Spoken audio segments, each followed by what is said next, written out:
Welcome back student again in our science lecture. Today our topic is again health and disease part 3. So let us discuss our today's topic. So in previous lecture we discussed about the non-infectious disease. In that we discussed about heart disease, different reasons, then symptoms and the treatment of the heart disease, preventive treatment of the heart disease. Today's topic is again non-infectious disease. In that we discuss about the next disease, that is cancer. Okay, so I again repeat the definition of non-infectious disease which do not occur through the infection and body contact is called non-infectious disease. For example, cancer, then diabetes, heart disease, kidney disease are the some diseases are which are the non-infectious. Okay, that means it can't spread through person to person. Okay, so next one is a cancer. Then what is mean by cancer? The name cancer is very dangerous. Okay, so what is cancer? Simply the uncontrolled abnormal cell growth, it's called cancer. Very simple. What is mean by uncontrolled? That means controlless. Okay, and abnormal cell growth, what is mean abnormal cell growth? That means the cells which can't, the multiplication of cell can't stop असं आपण त्याला म्हणू शकतो की की आपल्या बघा आपल्या शरीरामध्ये सेलची आवश्यकता आहे, पण ते कशी रे ठराविक ठिकाणी ठराविक सेलची आपल्याला नेसेसरी आहे.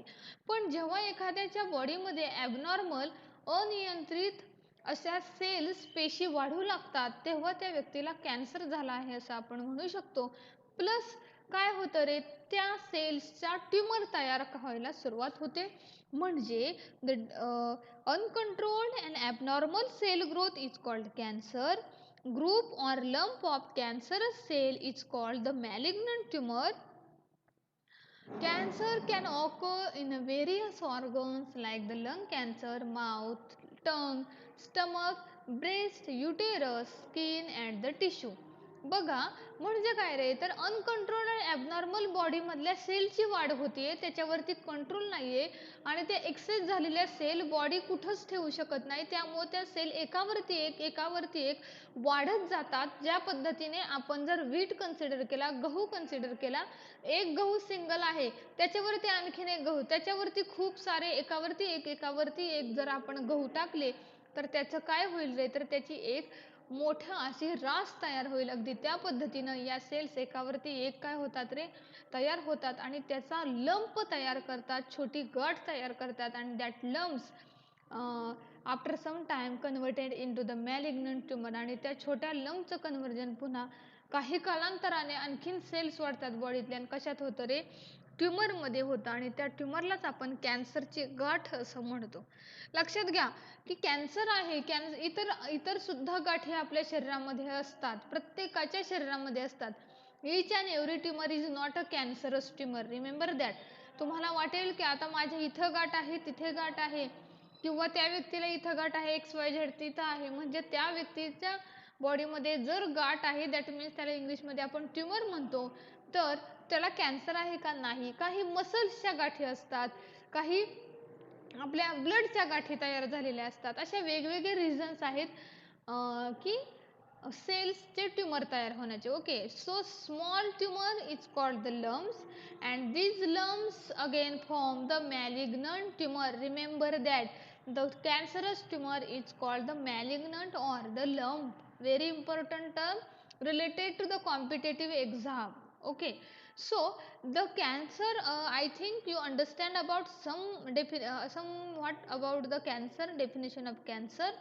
दे हा जो कॅन्सर आहे तो कुठे कुठे होऊ शकतो, तर cancer can occur in a various parts like the lungs, फुफ्फुसांना होऊ शकतो, माउथ कॅन्सर होऊ शकतो, टंग कॅन्सर जिभेचा कॅन्सर सुद्धा होऊ शकतो, स्टमक कॅन्सर, ब्रेस्ट कॅन्सर पोटाचा छातीचा कॅन्सर सुद्धा होऊ शकतो, युटेरस, ओके युटेरस म्हणजे स्त्रियांमध्ये जे आपण मराठीमध्ये त्याला गर्भाशय म्हणतो की जिथं बाळाची वाढ होते, युटेरस असं त्याला म्हणतो, तिथला कॅन्सर होऊ शकतो. स्किन कॅन्सर आणि ब्लड कॅन्सर सुद्धा होऊ शकतो. असे वेगवेगळे टाइप्स आहेत आणि प्रत्येकाचे सिम्पटम्स काही प्रमाणामध्ये वेगळे आहेत.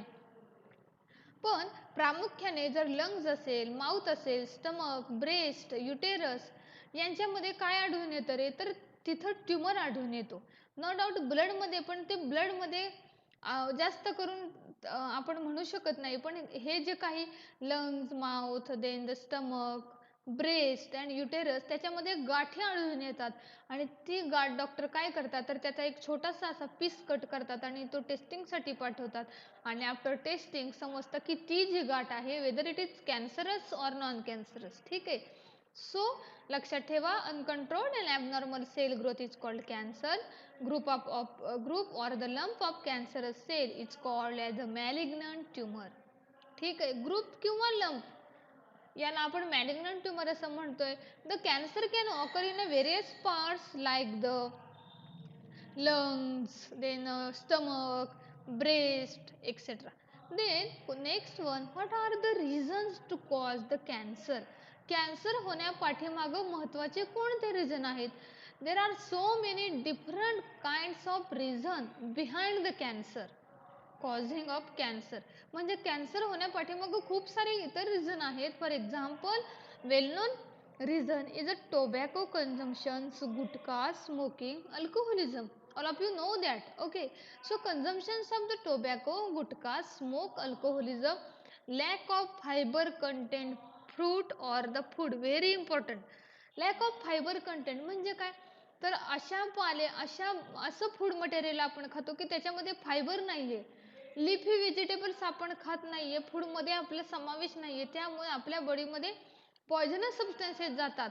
ह्या फायबर कंटेंट काय करतो, बॉडीला आपल्या क्लीन प्युअर ठेवण्याचं काम करतो. जर असे पदार्थ खाऊन आपण जर फायबर कंटेंट पदार्थच बॉडीमध्ये आपल्या गेले नाहीत आणि XYZ व्यक्ती कंटिन्युअसली गुटखा, टोबॅको, स्मोक करत असेल, अल्कोहोलिझम करत असेल, तर त्या व्यक्तीचे इंटरनल पार्ट पूर्ण डॅमेज व्हायला सुरुवात होते.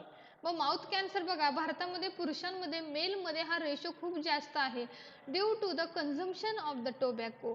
ते जे पुरुष लोक आहेत, मेल्स आहेत, ते तोंडामध्ये किती वेळ ती टोबॅको, गुटखा आहे असे ठेवतात. त्यामुळे आपल्या माउथमधले जे इंटरनल पार्ट्स आहेत ते दुखावले जातात, तिथं इन्फेक्शन होतं आणि ते इन्फेक्शन कॅन्सरकडे जाऊ शकते.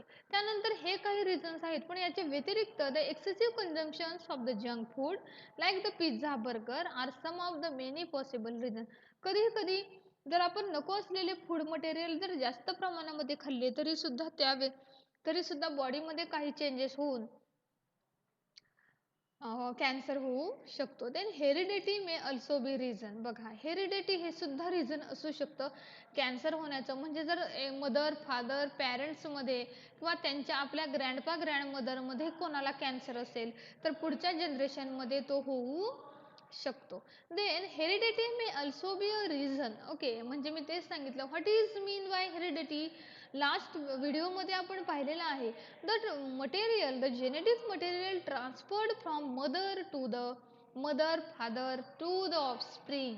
ओके, आई वडिलांकडून जे जेनेटिक मटेरियल ट्रान्सफर केलं जातं त्याला म्हटलं जातं काय रे, हेरिडिटी असं म्हटलं जातं. आणि या हेरिडिटीमध्ये जे जीन्स आपल्या बॉडीमध्ये येतात मदर फादरकडून, त्याच्यामध्ये मोठ्या प्रमाणामध्ये आपल्याला जेनेटिक मटेरियल दिसून येतं आणि त्याचबरोबर असे काही डिसीज कॉझिंग जीन्ससुद्धा तेव्हा आपल्या बॉडीमध्ये येऊ शकतात. देन काही रिझन्स आहेत ठराविक कॅन्सरचे. बघा, chronic cuff, horse voice, difficulty in swallowing. बघा, कॅन्सर घशाचा कॅन्सर असेल, थ्रोट कॅन्सर, तर क्रोनिक कफ, कंटिन्युअसली खोकला राहतो त्या व्यक्तीला. हॉर्स व्हॉइस म्हणजे घोकरा आवाज होतो. त्यानंतर अन्न घेताना, फूड इनटेक करताना त्या व्यक्तीचा घसा खूप दुखतो. म्हणजे बघा, स्वॉलिंग म्हणजे घास घेताना खूप त्रास होतो त्या व्यक्तीला. हे थ्रोट इन्फेक्शनमध्ये होऊ शकतं. त्यानंतर इन्क्युरेबल स्कॅब्स अँड द इन्फ्लेमेशन. बघा, म्हणजे एखाद्या व्यक्तीला जखमा, व्रण आपण त्याला म्हणतो झाल्या तर त्या लवकर बऱ्या होत नाहीत आणि बॉडीमध्ये काही पार्टला इन्फ्लेमेशन होऊ शकतं. त्यानंतर लंप इन अ ब्रेस्ट. बघा, छातीमध्ये कधी स्त्रियांच्या ब्रेस्टमध्ये गाठ आपल्याला दिसते, ट्यूमर दिसते, that is the lump in a breast. And unexplained weight loss. Okay. Unexplained weight loss म्हणजे अचानकच एखाद्या व्यक्तीचं वजन खूप कमी व्हायला सुरुवात होते. That is the unexplained weight loss. म्हणजे आपण विचारही करू शकत नाही एवढं त्या व्यक्तीचा वेट लॉस व्हायला सुरुवात होते. So remember the main symptoms that is chronic cuff, hoarse voice, difficulty in swallowing, these symptoms related to the throat and throat infection or the throat cancer or the mouth cancer, incurable scares and inflammations related to the skin cancer or the blood cancer, lump in a breast region related to the breast cancer, and the weight loss is a common reason are seen in all type of the cancer, whether it is skin, blood, then stomach, uterus, etc. Okay. इथं बघा pizza असेल, burger असेल, त्यानंतर smoke असेल, गुटखा consumptions, tobacco consumptions, all these are the harmful for us, not only for us but also our ecosystem, our environment. So don't consume tobacco, gutka, smoke and alcohol because it is very dangerous for our life and also our family life. So far away from all these dirty habits and dirty things. Okay, so next one is a diabetes. So what is mean by diabetes? So diabetes is also non-infectious disease. Okay, diabetes हा सुद्धा काय आहे रे, non-infectious disease आहे. So how this diabetes cause, कसा spread होतोय? If the insulin is secreted in a low quantity in the body, glucose level can't be controlled. This disorder is called the diabetes. Okay, म्हणजे जर बॉडीमध्ये एखाद्या व्यक्तीच्या देर are so many different kinds of the hormones present in human body. Out of this one hormone is a insulin. Okay, आपल्या शरीरामध्ये खूप सारे वेगवेगळे हार्मोन्स आहेत. These hormones is necessary for the growth and controlling and regulation of our body. Without these hormones we cannot survive. That means the ज्या पद्धतीने आपल्याला oxygen necessary आहे त्याच पद्धतीने आपल्या बॉडीमध्ये या हार्मोन्सचं खूप मोठं महत्त्व आहे. काही हार्मोन्सच्या अभावामुळे आपल्याला खूप सारे डिसीजेस होऊ शकतात. Well known is the insulin, then thyroid. तुम्हाला थायरॉइड ही माहिती असेल, थायरॉइड हार्मोन. ओके, म्हणजे हे हार्मोन्स असतात एंडोक्राइन ग्लँड्सद्वारे बॉडीमधल्या त्या सिक्रेट होत असतात बॉडीमध्ये. आणि हे हार्मोन्स काय करतात रे, आपल्या बॉडीला कंट्रोल रेग्युलेट करण्याचं काम करतात. ठीक आहे, म्हणजे आपल्या ब्रेन्समध्ये आहेत, आपल्या ब्रेन्समधून पिट्युटरी ग्लँड्समधून खूप सारे हार्मोन्स सिक्रेट होतात. म्हणजे प्युबर्टीच्या एजमध्ये होतात. म्हणजे प्रत्येक एजमध्ये प्रत्येक सिच्युएशनला आपल्याला आपण हॅप्पी आहोत, आपण सॅड आहोत, आपण प्रत्येक जॉय एन्जॉय करतोय, म्हणजे प्रत्येक गोष्टीमध्ये आपल्या बॉडीमध्ये एक ठराविक प्रकारचे एन्झाईम सिक्रेट होत असतात. ठीक आहे. So insulin is one of them. Insulin हे त्यामधीलच काय आहे रे, एक आहे. So what is the basic function of that insulin? Insulin is secreted in a low quantity in diabetic patient. Insulin is very important to control the blood in our body. Blood sugar in our body. आपल्या रक्तामध्ये जी sugar आहे, blood मध्ये जी साखर आहे, तिला control ठेवण्यासाठी हा insulin गरजेचा आहे. जर हा इन्सुलिनच बॉडीमध्ये सिक्रेट झालं नाही आपल्या प्रॉपरली, तर त्या व्यक्तीच्या शरीरामध्ये जी ब्लडमधली ग्लुकोजची शुगर आहे, ग्लुकोज लेवल आहे, ती कंट्रोल होणार नाही. त्यामुळे एक्सेसिव्ह शुगर ब्लडमधली वाढत जाते आणि due to that excessive sugar जेव्हा त्या रक्तामधली त्या ब्लडमधली त्या व्यक्तीच्या शुगर वाढते तेव्हा त्या व्यक्तीला डायबिटीज झालं असं आपण म्हणतो.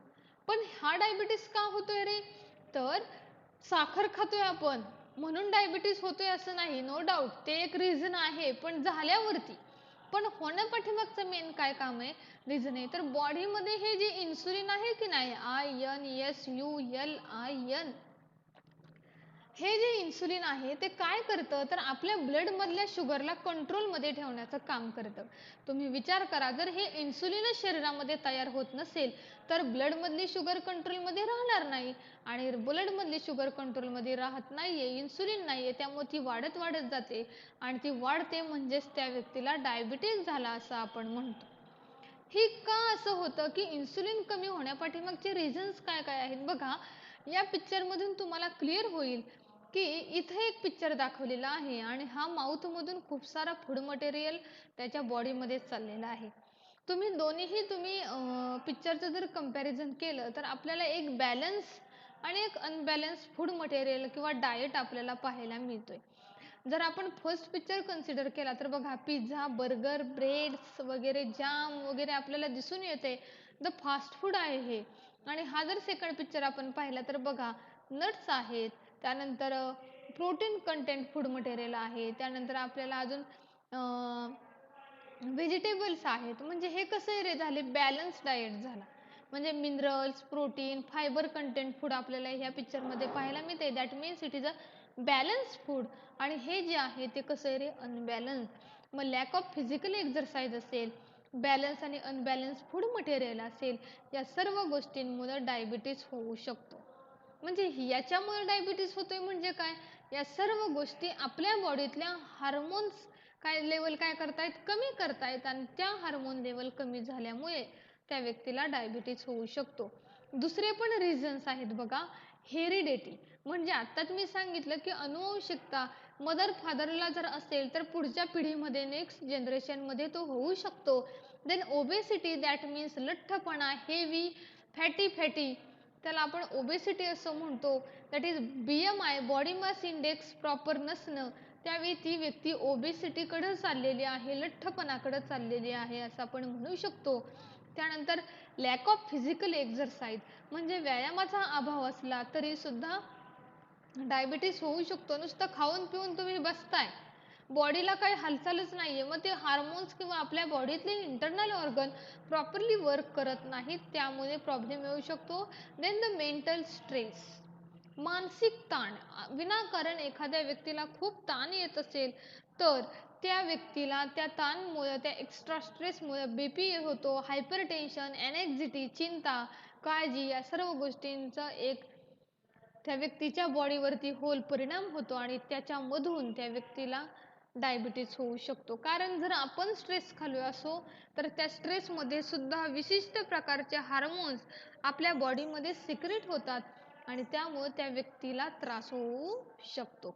तर आता आपण हे रिझन्स बद्दल बोललो, कारणांबद्दल बोललो, पण याचं लक्षण काय आहे रे महत्वाचं. The main symptom, we can't ignore this symptom, is the frequent urination at night. आपण झोपल्यानंतर बघा, आपण काय करतो, झोपायला चाललेलो असताना एकदा आपण वॉशरूमला जाऊन येतो आणि झोपी जातो.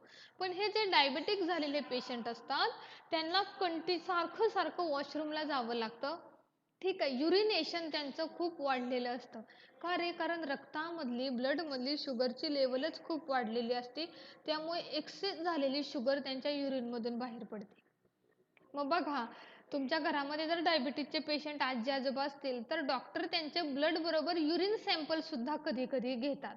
युरिन मधून सुद्धा आपल्याला अनेक डिसीजचं आपल्याला कळू शकतात की एखाद्या व्यक्तीला युरिन इन्फेक्शन आहे का, काय आहे, असं बरेचसे डिसीजेस आपण डायग्नोज करू शकतो. त्यानंतर ओबेसिटी वाढत चालली आहे, हे सुद्धा एक सिम्पटम आहे. एखाद्या व्यक्तीचा खूपच जाड होत चाललेला आहे, फॅट वाढते त्याच्या बॉडीतली, कोलेस्ट्रॉल वाढतोय, दॅट मीन्स फॅट कंटेंट वाढतोय बॉडीतला, तरी सुद्धा तो व्यक्तीला डायबिटीस असण्याची शक्यता असू शकते. आणि कधी कधी अचानकच एखाद्याचं वजन, म्हणजे एखादा हेल्दी पर्सन 60-65 किलोग्रॅम वजन असलेला तो सडनली 40-45-50 कडे यायला लागतो, तरी सुद्धा. म्हणजे बघा, increase obesity and decrease weight, ह्या दोन्हीही कारण, दोन्ही सिम्पटम्स आपल्याला डायबिटीज झालेल्या पेशंटमध्ये पाहायला मिळतात. ठीक आहे, म्हणजे बघा, सिम्पटम्स दोनच महत्त्वाचे आहेत. The frequent urination at night and the increase in obesity and the weight loss, while the reasons are heredity, obesity, lack of physical exercise and the mental stress. ठीक आहे. सो आजच्या तासाला आपण नॉन इन्फेक्शियस डिसिजेसमध्ये आपण cancer आणि डायबिटीजबद्दल discussion केलेलं आहे. I hope तुम्हाला समजलं असेल.